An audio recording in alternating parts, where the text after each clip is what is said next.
Ili uwe na mtazamo mgumu, mtazamo unaobadilisha, lazima uwe na msingi sahihi.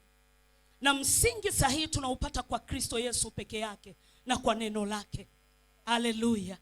Bwana asifiwe. Bwana Yesu asifiwe. Tunaanza, si ndio? Si tunaanza Amina.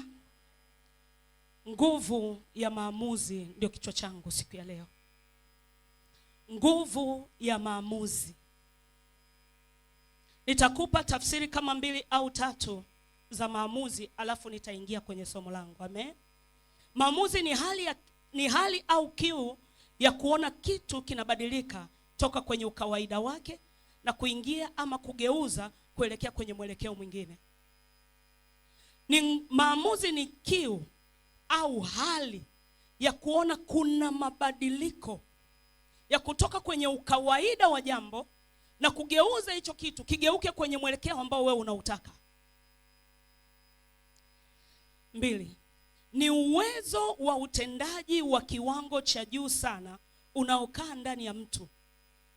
Maamuzi ni uwezo wa utendaji unaokaa wa kiwango cha juu sana unaokaa ndani ya mtu.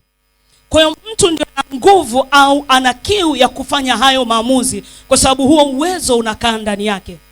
Lakini namba 3 ni makubaliano yaliyofikiwa baada ya majadiliano ya muda mrefu au ya kina kwa habari ya jambo fulani. Ni makubaliano yaliyofikiwa baada ya majadiliano ya muda mrefu kwa ajili ya jambo fulani. Ndio tunaita maamuzi. Bwana asifiwe. Tumeambiwa tuje hapa tuseme kwa habari ya maamuzi magumu. Na mimi leo nataka nizungumze na wewe kwa habari ya maamuzi. Maamuzi yoyote unayotaka kuyafanya ama uliowahi kuyafanya yana matokeo mbele yake. Hakuna maamuzi yasiyo na matokeo. Kwa hiyo maamuzi yoyote ambayo unataka kufanya sasa hivi, ambayo uliyafanya juzi, ambayo utafanya kesho, kubali kwamba kuna matokeo ambayo utakutana nayo hapo. Na sasa inategemea ni matokeo gani unaotaka kukutana nayo. Una kiu gani ya kukutana na matokeo yapi ambayo yanaletwa na kiwango cha maamuzi ambacho umefanya. Haleluya. Maamuzi ni mtu kuamua kukaa na kutafakari jambo kwa upana, kwa urefu, kwa kina, alafu akalitolea maamuzi. Yale maamuzi unaoyatolea ni badiliko la haraka linaloweza kusababisha jambo likatokea. Bwana asifiwe. Kitabu chetu ambacho tumepewa ni Samueli wa kwanza 25. Samueli wa kwanza 25. Mstari wa 17, nimesema mimi tuanzie pale 17 mpaka 25. Kuna maamuzi mazuri na pia kuna maamuzi mabaya. Inategemea mkao uliokaa ili kutoa maamuzi. Na huo mkao inategemea nini kinakusukuma kufanya hayo maamuzi. Kile kinachokusukuma kufanya hayo maamuzi kitaamua maamuzi hayo yawe mazuri au maamuzi hayo yawe mabaya. Amen. Sasa jiangalie, unapofanya maamuzi unasukumwa na nini nyuma yake ili kufanya hayo maamuzi. Haleluya.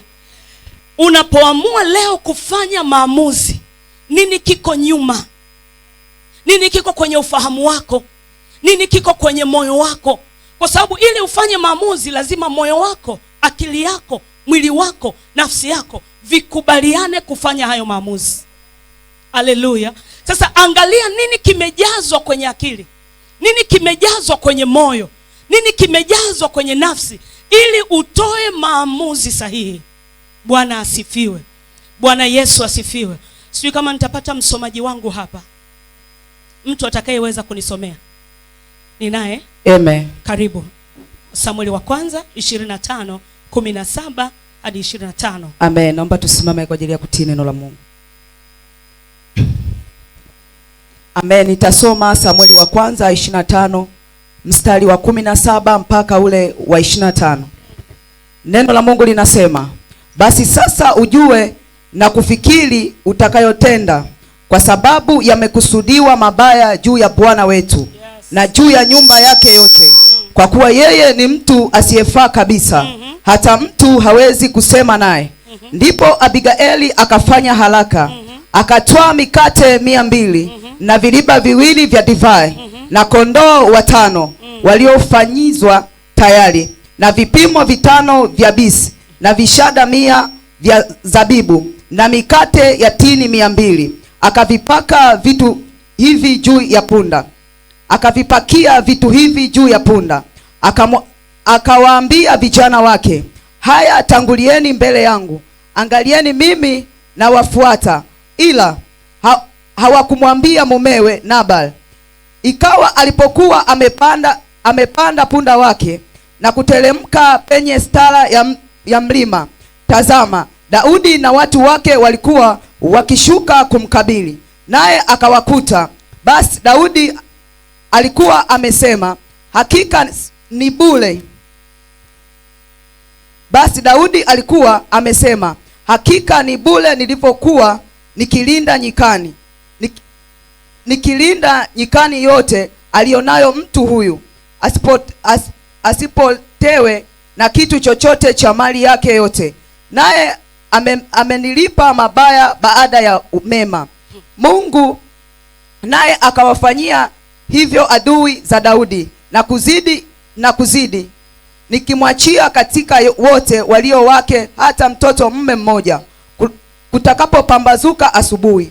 Ndipo hapo Abigaili alipomwona Daudi, alifanya haraka kushuka juu ya punda wake, akamwangukia Daudi kifulifuli, akainama mpaka nchi, akamwangukia miguuni pake, akasema, juu yangu bwana wangu, juu yangu mimi na uwe uovu. Tafadhali mjakazi wako na anene masikioni mwako, nawe uyasikilize maneno ya mjakazi wako. Na kusii bwana wangu, wewe usimwangalie mtu huyu asiyefaa, yaani Nabal, kwa maana kama ilivyo jina lake ndivyo alivyo yeye. Jina lake ndilo Nabal, na upumbavu anao.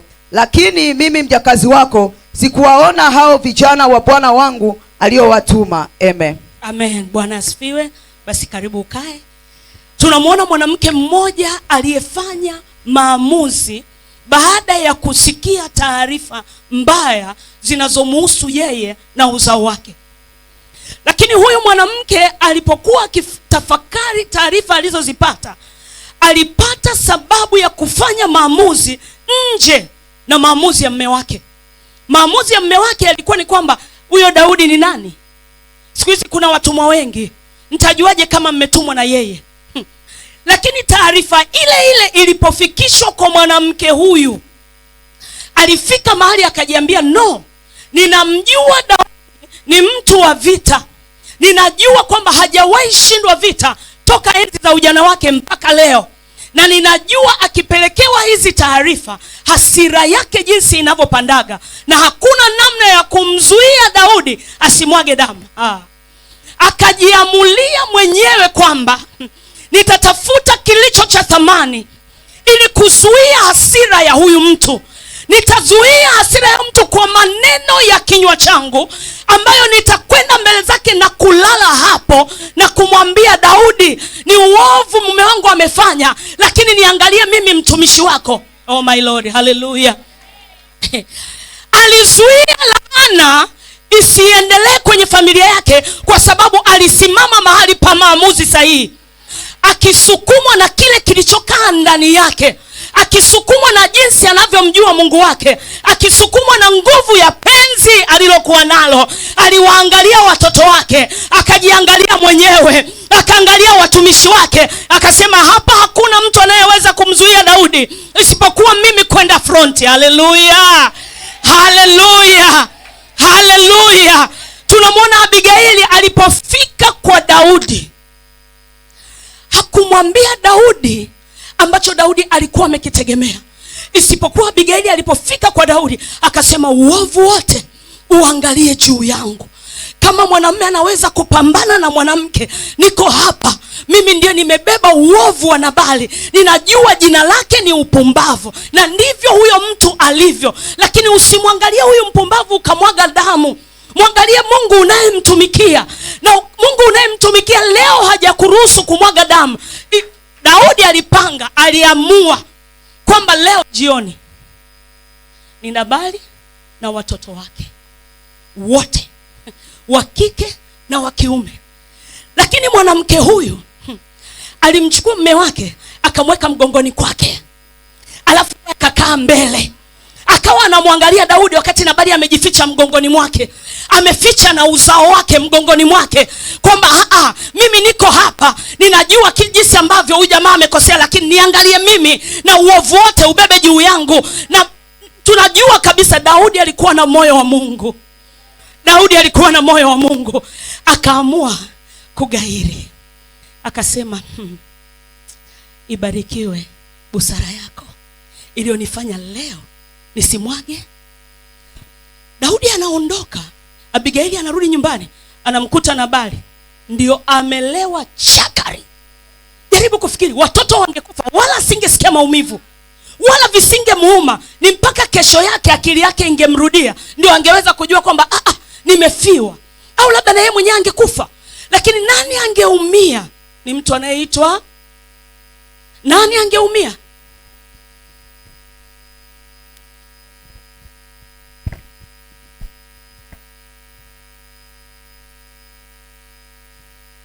Haleluya. Mwambie mwenzio, usimpunguzie huyo mtumishi mwendo. Usijifanye huko kiroho sana wakati hamna chochote unachoandika hapo. Unachoandika wala uendi kusoma. Bora ungenisikiliza. Haleluya. Abigaili akazuia hasira ya Mungu. Alipozuia hasira ya Mungu, Mungu ni mwaminifu jamani, analipa visasi. Biblia inasema baada ya siku kadhaa mume wake Abigaili alifanya nini? Mauti ilimkuta. Alafu Daudi akamsherekea Bwana, akasema oh my Lord, Bwana amenilipishia kisasi changu. Ningemuua yule jamaa, wangesema mimi ni dhaifu, lakini kwa sababu ya yule hekima ya yule mwanamke. Lakini naipenda hekima ya Abigaili. Alipomaliza kueleza vitu vyote, alipofika pale chini akamwambia Daudi, siku Mungu akikukumbuka usinisahau.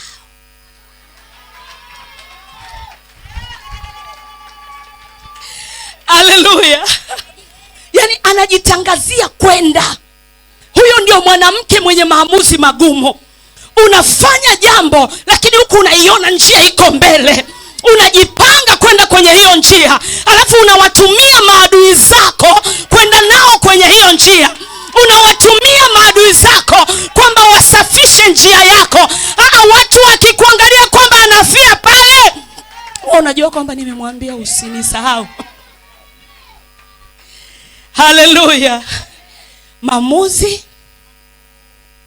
yanaamuliwa na nani?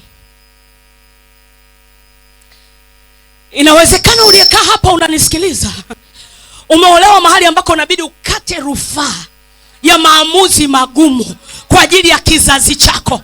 Umeolewa na mtu ambaye hapa kichwani lakini inabidi ukate rufaa. Unajua ndoa zetu za Wakristo hazivunjiki.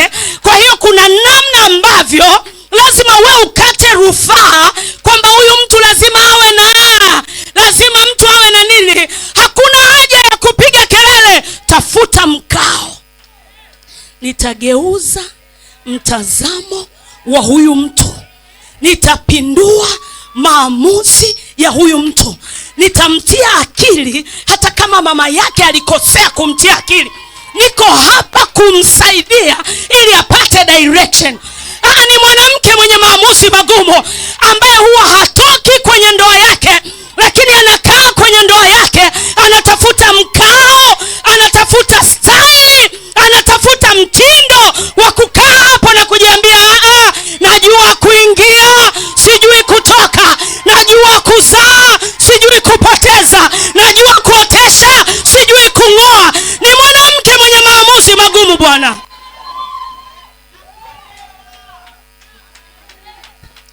Tukiwatafuta wanawake wa namna hiyo katikati yetu, tutamkuta mmoja kati ya 10. Mwanamke anayejiambia hata kama anasema hanipendi, lakini nimeshazaa naye na hapa sitoki. Hata kama haelewi ninachofanya, lakini ninajua kwamba aliyenituma kwenye hili kusudi anaweza kunisaidia. Hata kama hanioni thamani yangu, lakini yeye aliyenituma hapa anaiona thamani yangu. Hata kama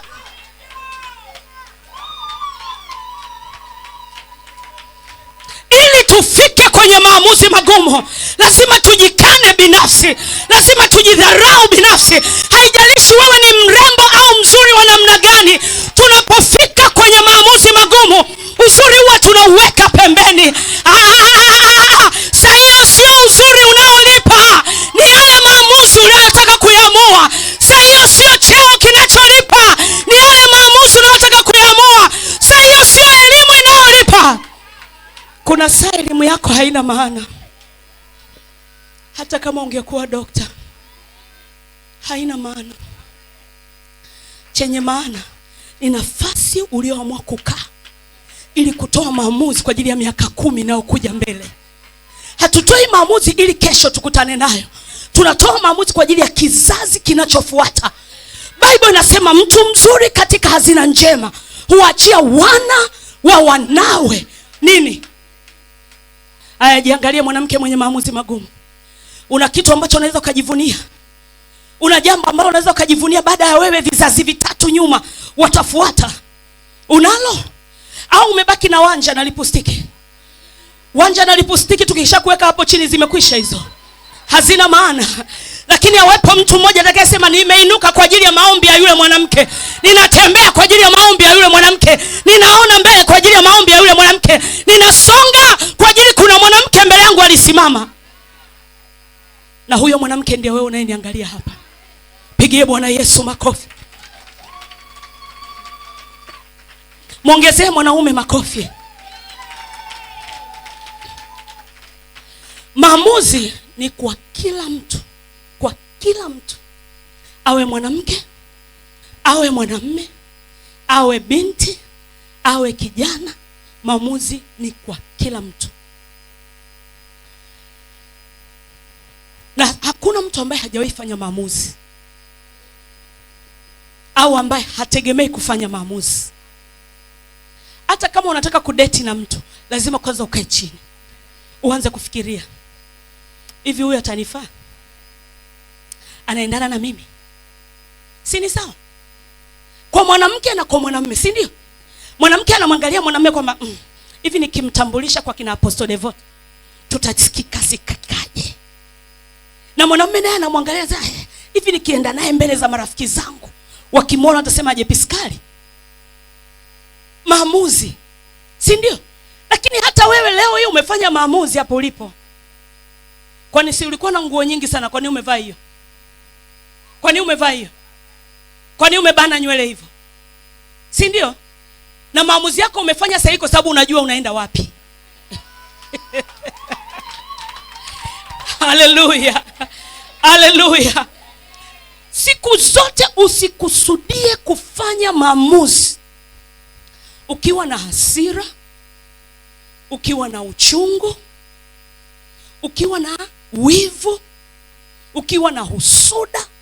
Usifanye maamuzi, kwa sababu katika huo msingi utafanya maamuzi mabaya. Utafanya maamuzi ambayo matokeo yake yatakapokuja kutokea wewe mwenyewe yatakuhusu. Tusome kitabu cha Esther. Esther 6 mstari wa 4 mpaka wa 10. Kuna jamaa mmoja hapa leo anasimama kama mfano wetu mzuri sana.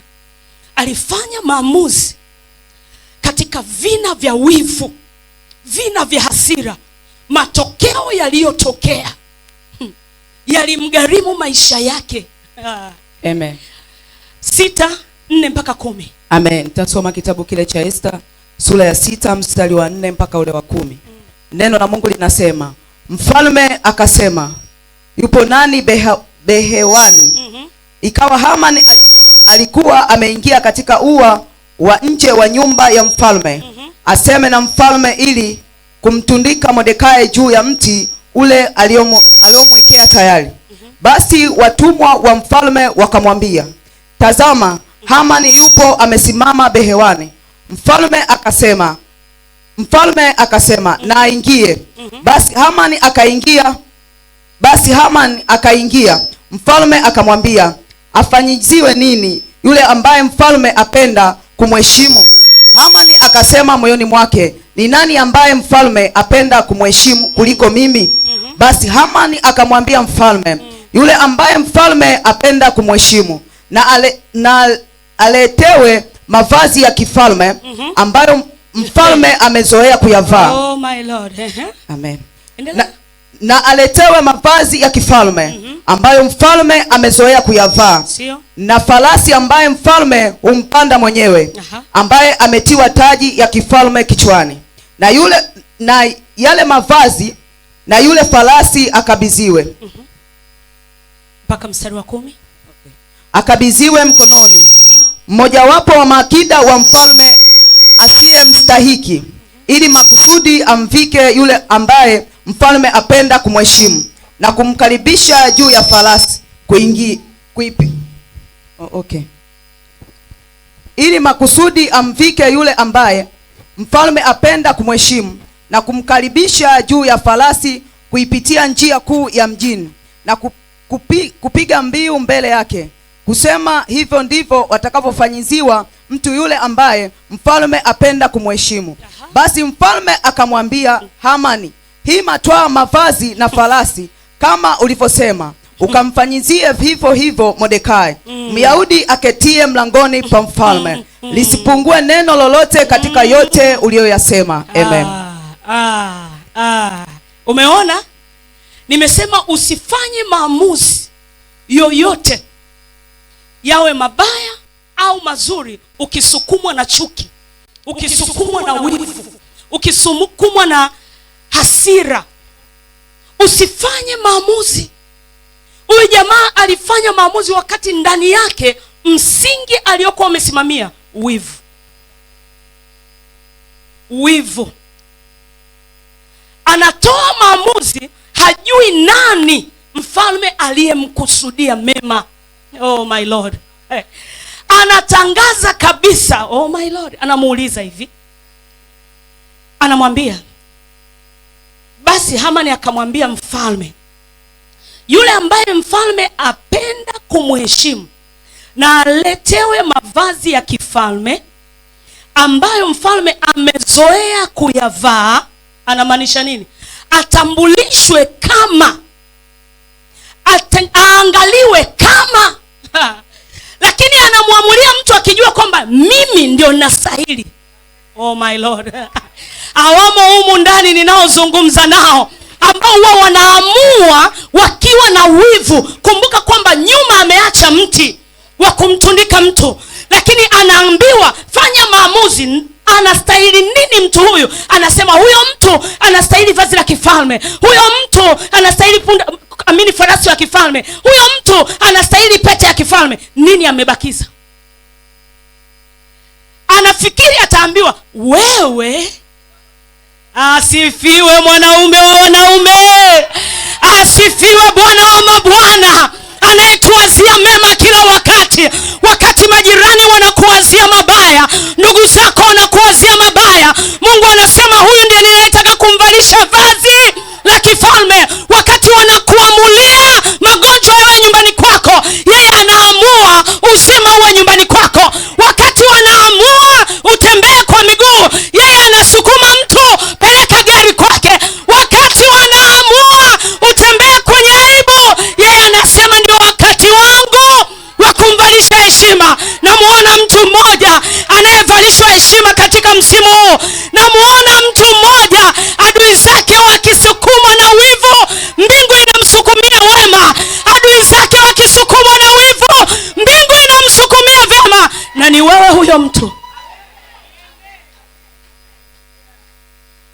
Hebu waza, uliwaamulia watu mangapi mabaya?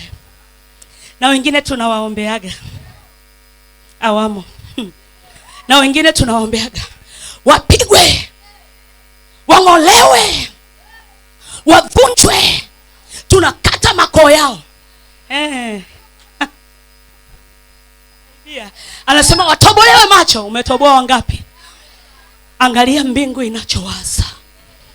Alafu mfalme anageuza, anasema hima kamfanyie Hamani hivyo ulivyosema. Angalia maamuzi yanaweza kukufanya upomoke mbele ya adui yako.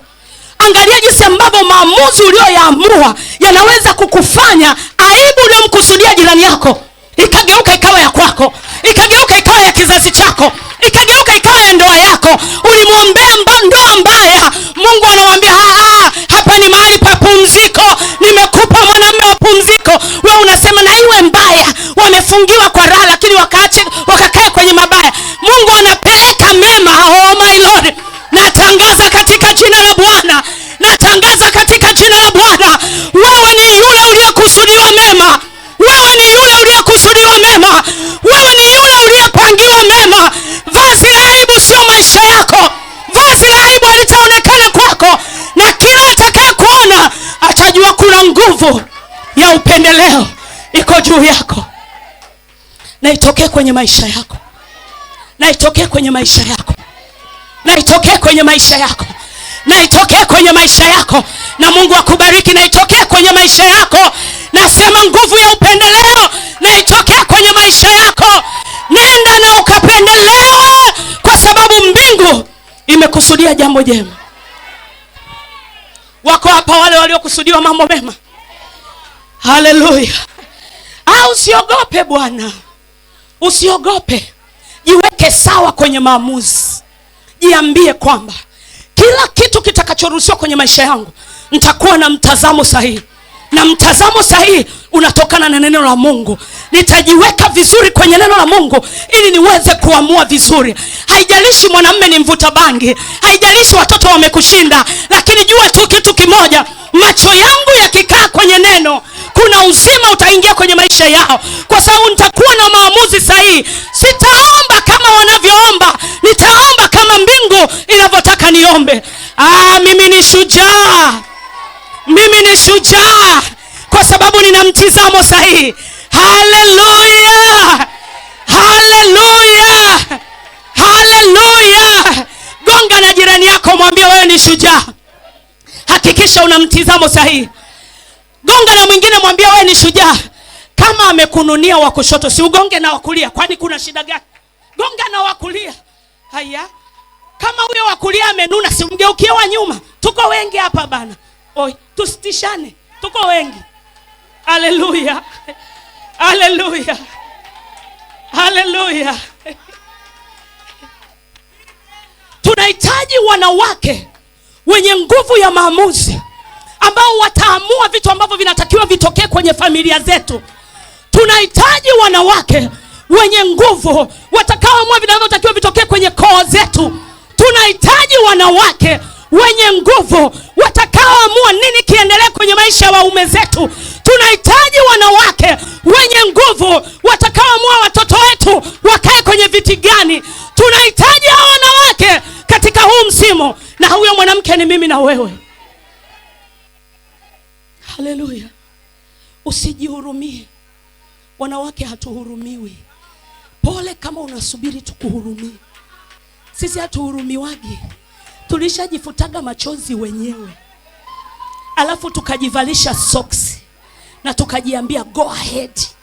Hauzuiliki. Mwambie mwenzio pull up your socks and go ahead. Acha kutiwa moyo. Huyo unayesubiri akutie moyo, yeye mwenyewe anataka kutiwa moyo. Hasa nani atakutia moyo wewe? Mimi sipendwi bwana. Mimi sipendwi bwana. Jipende. Kwani shida iko wapi? Jipeleke saluni. Jiweke vizuri. Jipake rangi kama unapenda.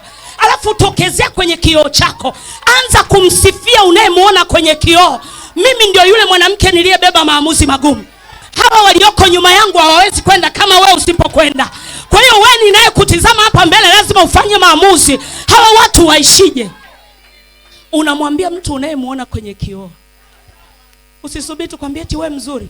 Nani kwanza atakaye kwambia? Kila mtu anataka awe mzuri yeye. Eti nani atakwambia? Kila mtu anataka kuwa mzuri yeye. Haleluya. Unasubiri tusifie shape lako. Hata kama sina shape nitajisifia. Kwani shingapi bwana? Shingapi? Shingapi? Eti hana matako na kalia ubao. Si uwe na nidhamu tu bana. Si hivyo tu. Eti kuna naye kalia ubao hapa. Aya. Na waona wanawake walioamua kubadilika na kimaamuzi, ambao watafanya maamuzi katika maisha yao. Niliwahi kufanya maamuzi nikasema enough is enough. Kama wanakufaga ni wao, lakini wa kwangu hata kufa. Unaingia mahali ambapo unajua kabisa hawa ni waabudu mizimu na wana nguvu ya kufanya vitu vikubwa katika ulimwengu wao. Alafu wewe uko peke yako, wao wako kundi. Ukijiangalia unajiona mdogo, lakini ukiangalia uliyembeba unajitia moyo kwa Bwana. Unajiambia hapo ninazaa na hawataliwa na adui. Ninazaa na watakuwa hai. Oh my Lord. Hujakutana nacho bwana. Hujakutana nacho. Ukikutana nacho utanielewa. Haleluya. Mpe high five jirani yako. Mwambie wewe ni mbarikiwa. Unayaweza mambo yote katika yeye akutiaye nguvu. Haushindwi wewe. Hauvunjwi moyo wewe. Haukatishwi tamaa wewe. Unaota mahali ambako hujapandwa. Unakaa mahali ambako wengine hawataki ukae. Hicho kiti ni cha kwako kwa ajili ya maamuzi unayotakiwa kufanya. Haleluya, haleluya.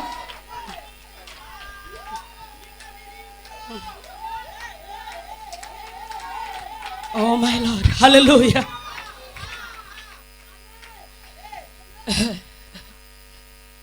Wakasema watu wanakufa kila Disemba. Kila Disemba lazima tuondoe mtu. Ndio tayari niko kwenye hiyo nyumba. Lakini kila Disemba lazima tuzike. Ikapita mara kwanza, nikaitizama. Ikapita mara pili, nikaiangalia. Ilipopita mara tatu nikasikia huko ndani. Ninao maamuzi. Ninao maamuzi. Naweza fanya kitu hapa. Nakwambia, niliingia kwenye chumba yangu ya siri. Nikaanza kujiambia akufi mtu. Mwaka unaokuja akufi. Kwa sababu mimi niko hapa. Sasa sijui sadaka ambazo walikuwa wanazitumia. Ila mimi nilitumia sadaka ya damu ya Yesu, ambayo ina nguvu kulipa vizazi nyuma, hata vitatu, hata 7, hata 100. Nikapeleka damu ya Yesu. Mwaka uliofuata hakukufa mtu. Sasa usifikirie walinipeti. Usifikirie walinibembeleza. Wakaninukia. Wakasema tunamkataa kwenye ukoo. Wakanitangazia yeye na mume wake hatutaki kwenye ukoo wetu. Sasa kumbe ni hivyo tu. Sina ukoo mkubwa kuliko. Eti si ni sawa? Usifikirie mchezo. Unakataliwa na wandani, unawakataliwa na wanje. Kwa sababu spread ya ubaya huwa inaenda kwa haraka kuliko kitu kizuri. Taarifa mbaya ilienea na wasionijua walikuwa na taarifa yangu. Amekataa. Nilikataa. Na nilikatalia chumbani kwangu. Hakuna mtu aliyekuwa anajua, lakini matokeo yaliyotoka upande wa pili yaligusa maisha yangu. Tukaja tukasogea hapo katikati, tukasikia tena kuna mpaka umewekwa. Hawavuki 50. Nikasema oh my Lord. 50 tu. Hawavuki. Wanakufa before 50. Nikasema tutakuwa hapa. Nikamwambia tuwemo. Lazima ufanye maamuzi magumu. Tukatokea tukavuka 50. Tulipovuka 50, hiyo hapo inachungulia 54 hapo 50 ngapi? Kikaibuka kitu tukasema yani bado wanafuatilia, hawachoki. Usifikirie kwamba shetani anachokaga. Hata miaka 10 atafuatilia, hata miaka 20 atafuatilia. Anachosubiri ujikwae. Lakini ukiwa na consistency kwa Mungu, anashangaa kila akituma bao linapigwa na Roho Mtakatifu namna hii. Oh my Lord, my Lord. Yuko mwanamke mahali hapa ninayeongea naye ambaye atamwamini Roho Mtakatifu, atamtumia Roho Mtakatifu katika yale yaliyoshindikana ili afanye maamuzi. Walisema hazai. Nikakaa mwaka wa kwanza, mwaka wa pili, mwaka wa tatu, nabandika mikono kwa wengine wanazaa, mimi sizai. Mwaka wa 4, mwaka wa 5 nikakata rufaa. Ngasasikia Mungu, sio kitu cha kufurahisha mimi kukaa na huyu mwanamume tusizai. Sio kitu cha kufurahisha. Kama naweza weka mkono juu ya wengine wakapata, naweka mkono juu yangu. Mungu sio Abdalla wala sio Ali Hasani Mwinyi. Anajibu. Leo hii tuna watoto wa kike na wa kiume. Na zaidi ya yote Mungu ametuongezea wengi hata tuwezi kuhesabu. Kwa nini? Kuna mtu alikaa kwenye jangwa akafanya maamuzi. Wakati ukifanya maamuzi, maumivu ni makubwa ndani, kwa sababu kuna kitu unachokiona mbele. Lazima ukubaliane na maumivu yale ya muda, lakini uvune unachotaka kukivuna. Usijikatie tamaa. Kaa kwenye hilo eneo, jiambie hapa atazaliwa mwanamume ninayemtaka. Hapa atazaliwa mtoto ninayemtaka. Kuna maombi mengine leo hatuombi, ni matokeo ya kule. Mungu huwa hasahau, huwa hachoki kukufuatilia. Kuna vitu leo unashangaa vinapotuka kama vile popcorn kwenye sufuria, kumbe ni maombi ulioomba kule nyuma. Unajiuliza, wakati wanawake wengine wakilia, mbona mimi hiyo kitu haijapita? Unakumbuka kuna siku nililia wakati wao wanacheka. Unanisikia mtoto wa Mungu? Unanisikia mwana wa Mungu? Unanisikia mtoto wa Mungu? Tunataka tujifunze kabla sijamaliza muda wangu. Maana muda wangu nanyo umeisha. Bado. Nitakula muda wa Apostle Devota na hii jamani tingatinga likisimama hapa atoki mpaka 10. Shauri yako. Utakosa uhondo.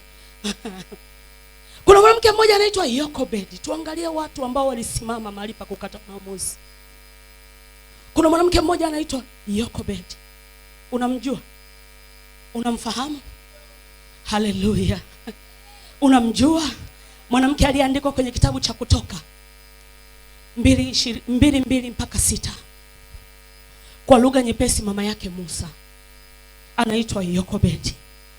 Huyu mwanamke alifanya jambo la kushangaza ambalo wakati ule hakukuwa na mahali pa kuangalizia, lakini alijikuta akifanya jambo lililoshtusha. Leo hii wewe una mahali pa kuangalizia. Usipoangalia kwa Pastor Eva, utaangalia kwa Devota. Usipoangalia kwa Devota, utaangalia kwa Nancy. Kwa sababu kuna watu waliosimama mbele yako. Lakini huyu mwanamke Yokobedi hakuwa na mahali pa kuangalia. Mahali pekee pa kuangalia ni kile alichofundishwa kutokea ndani yake. Ndicho ambacho kilimpa nguvu ya kufanya maamuzi. Tunajua kwamba mfalme akishasema ni sheria. Si ndio? Unajua kwamba mfalme akisema ni sheria. Sio kama baba yako akisemaga hapa, Jumatatu tuwepo nyumbani mwa Bwana, tuna maombi kuanzia asubuhi saa 2 mpaka saa 10. Saa 3 unaondoka nyumbani kwako unaenda kazini. Huo ni utomvu wa kiroho, utomvu wa nidhamu kiroho. Manake akisema inatakiwa iwe sheria. Si amesema mtumwa wa Bwana? Manake ni Mungu amesema juu ya maisha yako. Angalia jinsi mlivyonikatalia. Wangapi wanaamini vinywa vya watumishi wa Mungu vikisema ni Mungu amesema kwenye maisha yao? Kweli? Una hakika? Kesho akianza kusema, anza kutii anachosema. Huyu mwanamke mfalme amesema watoto wa kiume wa rika hilo wauliwe. Bible inasema hivi. Huyu mwanamke alipozaa mtoto wake, akamwangalia, akamtizama, alijipa muda wa kumwangalia. Na jicho la mama lilipomwangalia likatafsiri, wow, huyu mtoto mzuri namna hii amebeba nini ndani yake? Kwa sababu Mungu ataletaje mtoto mzuri hivi alafu akauawe? Yokobedi alipoangalia hivi, aliona kazi iliyokuwepo ndani ya Musa na akawaangalia Waisraeli waliokuwa Misri, akauona ukombozi ndani ya Musa.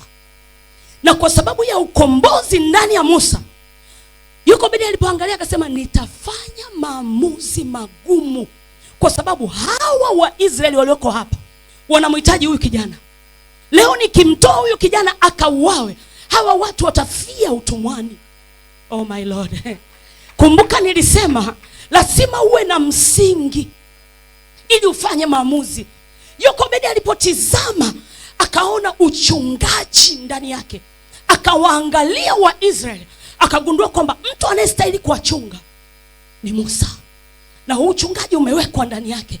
Lakini huko nje kelele ni ngumu, ni kubwa, watoto wote wanaozaliwa wa rika hili wauawe.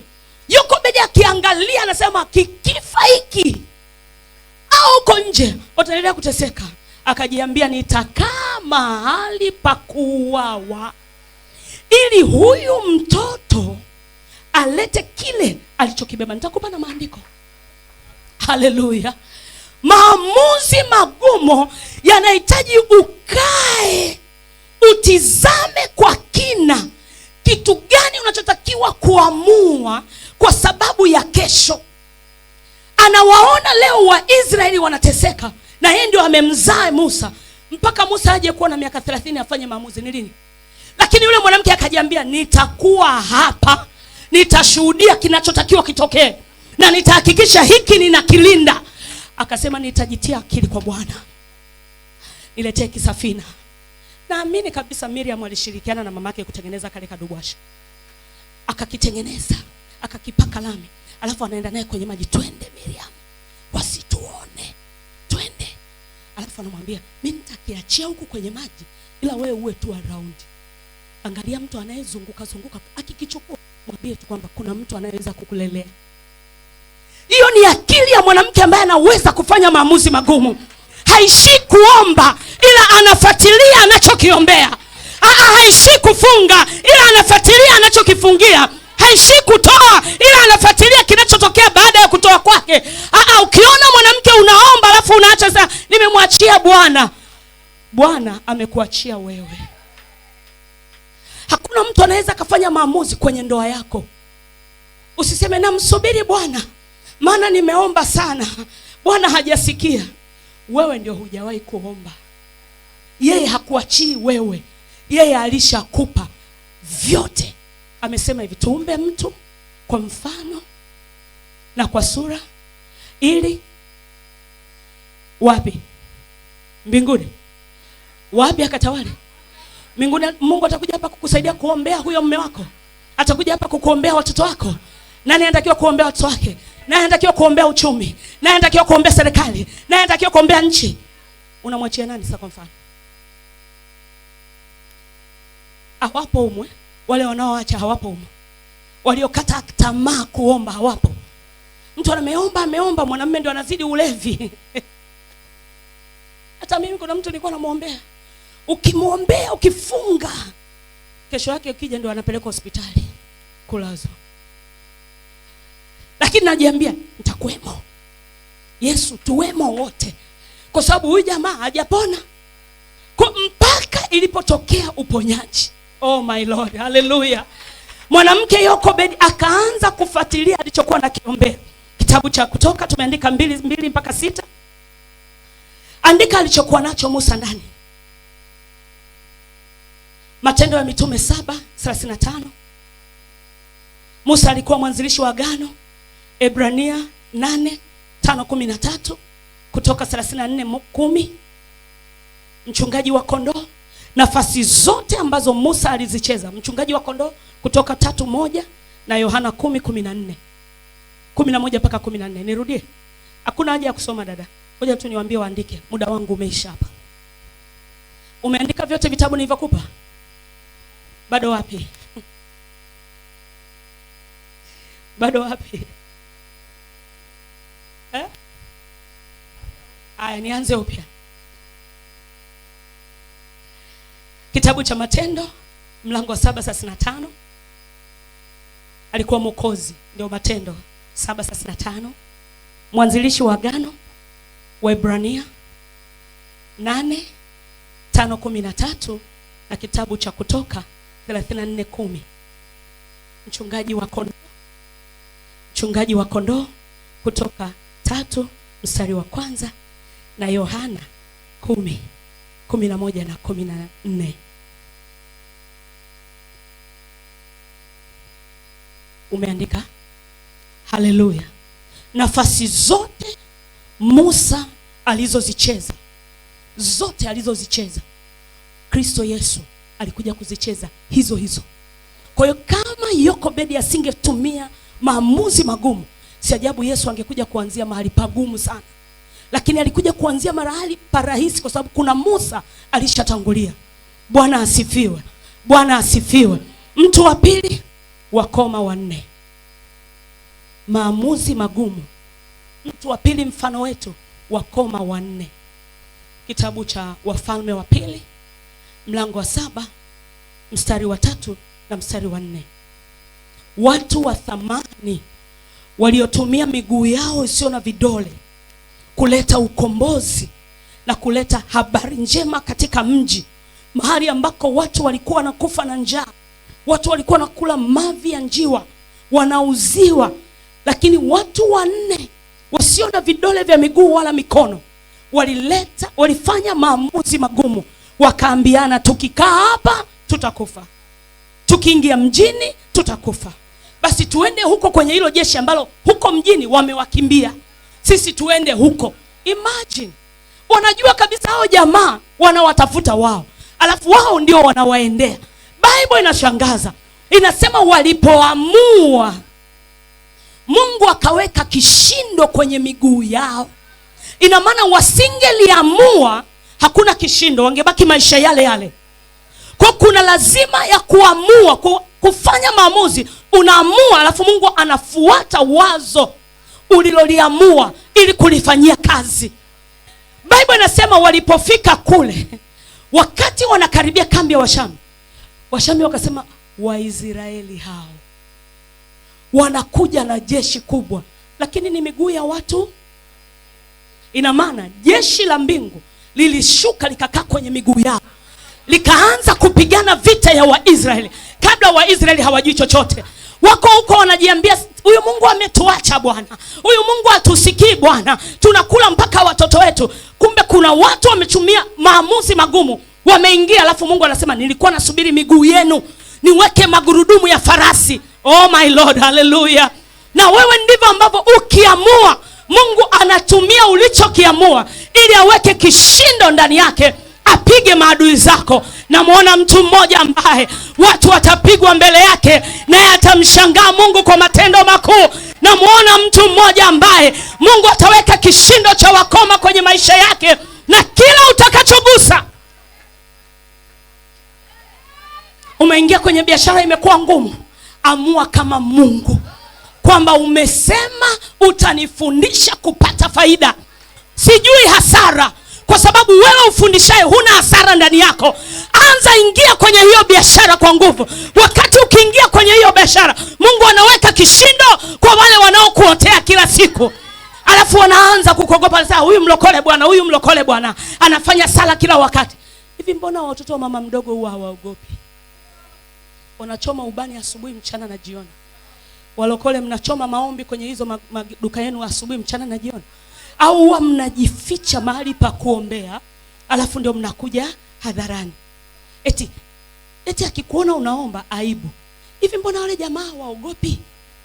Nakwambia ukweli, kukiwa ni msimu wao wa kufunga, hata kama mkiwa mmepanda ndege, atatandika kale kadude kake hapo kwenye corridor, atafanya ibada yake. Wewe ndio unaona aibu kusoma Biblia mbele za watu. Bible inasema hivi, ukinionea aibu mbele za watu, wapi? Afu nataka eti asikonea aibu kwenye biashara, wakati wewe mwenyewe unaona aibu hata kuliita jina. Ukiwasha redio basi unaweka kidogo, nisiwakwaze. Wastaarabu nyie, mwambie mwenzio hongera kwa ustaarabu. Haleluya, haleluya. Mtu wa tatu, Daudi kumkabili Goliath. Kitabu cha Samueli wa kwanza 17 40. Utaruka utaenda 45. Utaruka utaenda 46. Sitaki usome kwa sababu muda wangu ni mdogo. Nataka kumalizana na wewe hapa, nimpishe mtu mkuu aje nyuma yangu. Haleluya. Daudi kumkabili Goliath. Fikiri, kijana mdogo, Bible inamuita mdogo mwenye sura mororo, anafanya maamuzi ya kukutana na dubwana. Haleluya. Dubwana lenye miraba minne, shujaa la vita, maisha yote limezoea kupigana, alafu linakutana na mtu fulani. Haleluya. Niwaambie kitu, ngoja leo nitumie mfano hapa. Sijawahi tumia mfano hapa, acha nitumie mfano. Margaret, njoo hapa mbele. Aliyenitendea Yesu, aliyenitendea Yesu. Judith, Mkendi, njoo. Weka simu yako pale.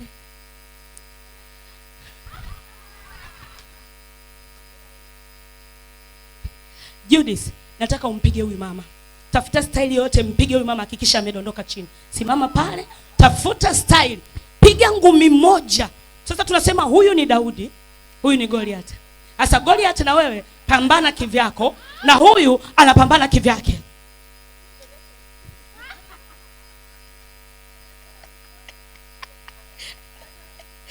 Daudi amekimbia. Bwana asifiwe. Unaweza ukaona hivi ndivyo ambapo mfanano ulikuwa. Na huyu alikuwa yuko full equipped, amevalishwa mavyuma. Huyu hana chochote isipokuwa ana jiwe.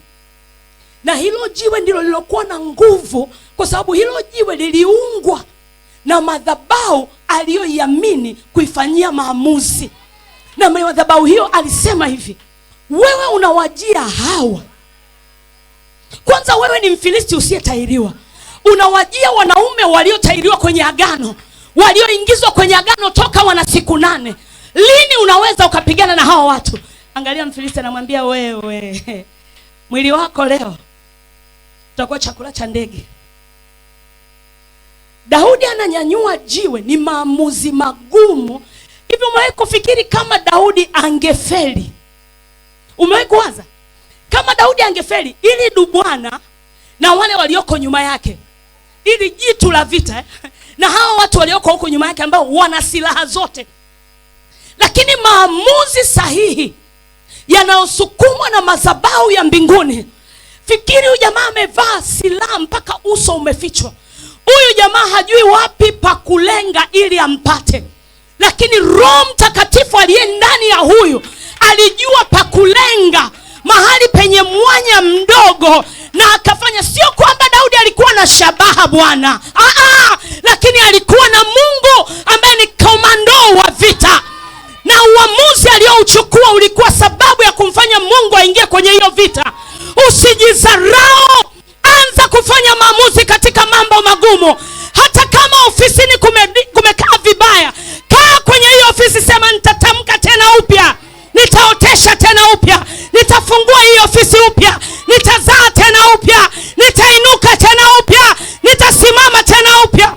Kwa sababu unapochukua hatua, Mungu anaingia kwenye uamuzi wako, anapambana vita yako. Asanteni watumishi wa Mungu. Asanteni kwa kuwa mfano bora. Pigieni makofi kwa ajili ya hawa watu. Haleluya. Mtu wa 4 anaitwa Ibrahim, kufanya maamuzi ya kutoka kwenye nchi yake, kuacha familia yake, kuacha miungu yake. Na yeye alikuwa ni mtu wa miungu, lakini aliamua kuacha. Kwa nini anaacha? Kwa sababu Mungu amemwambia toka. Na maamuzi ya kutoka hayakuwa rafiki, yalikuwa maamuzi mabaya kwake. Anatoka akiwa na umri wa miaka 70, mtu mwenye boma, mtu mwenye watendakazi, mtu mwenye mifugo. Unaambiwa ondoka uende mpaka anakokwenda hakujui. Haleluya, haleluya. Silitukuzwe jina la Bwana kwamba kuna mtumishi mmoja aliamua kuacha nchi yake Kongo, akaondoka akaja Tanzania ili wewe ukutane na Mungu. kwa sababu alikuwa na nchi yake, alikuwa na mji wake, lakini akaacha vyote, akaondoka akaja Tanzania. Anakuja kukupa wewe direction. Ni maamuzi magumu. Andika kitabu cha Mwanzo mlango wa 12 mstari wa kwanza mpaka wa 5, utasoma nyumbani. Bwana asifiwe. Lakini mtu wa mwisho kwa leo ambaye tunajifunza anaitwa Rahabu, aka kahaba. Hiyo si ndio aka yake? Kwani umewahi kusoma kwenye Biblia wakaandika Rahabu peke yake? Si lazima waweke pale aka yake. Aka yake, yani huo ndio superstar wake. Kama vile ambavyo tunasema dada huyu muombaji, na hiyo ndio ilikuwa nani yake inaomtambulisha. Kahaba na wapelelezi. Ni maamuzi magumu sana yule dada aliamua kufanya, lakini aliangalia kinachotakiwa kitokee kwenye nchi. Anasema tumesikia habari zenu, na tuliposikia habari zenu mioyo yetu na sisi wote tumetetemeka mbele yenu. Mimi niko tayari, lakini niapieni. Niko tayari kufa mbele ya mfalme, lakini niapieni kwamba mtakapokuja kwenye nchi na mkipewa na Mungu nchi, mtanisaza mimi na familia yangu. Oh my Lord. Bwana asifiwe. Mwanamke mwenye maamuzi magumu ni yule atakayeamua kujisacrifice yeye kwa ajili ya wengine, na wengine wawe salama miaka mingi inayokuja mbele. Hajali wala haogopi mazingira yanayomzunguka, lakini anachoangalia nini kitatokea katika kile ninachokiamua. Kuanzia leo ninakusihi katika jina la Yesu, anza kuyaangalia maamuzi yako. Hata kama ulifanya maamuzi mabaya, rekebisha siku ya leo. Anza upya. Anza upya, na Roho Mtakatifu atakuwepo kukusaidia. Ninachotaka kukuhakikishia, hata kuacha, hata kupungukia, hata kuaibisha. Atasimama na wewe mpaka hakikishe kinatokea ulichosema. Haleluya. Usijidharau, simama kwa miguu yako. Usijidharau. Usijikatie tamaa. Muda ni wa kwako wa kufanya maamuzi. Na mchana wa leo tutaingia mahali pa kufanya maamuzi. Kwanza tutatubu kwa ajili ya yale maamuzi mabaya ambayo tumefanya. Na kule ambako tumedelay kufanya maamuzi, kuna mahali umefika umekaa njia panda. Hujui useme ndio au useme hapana. Hujui uzuia ama uachie. Na vingi vimeingia nyumbani kwako kwa sababu umechelewa, umekawia.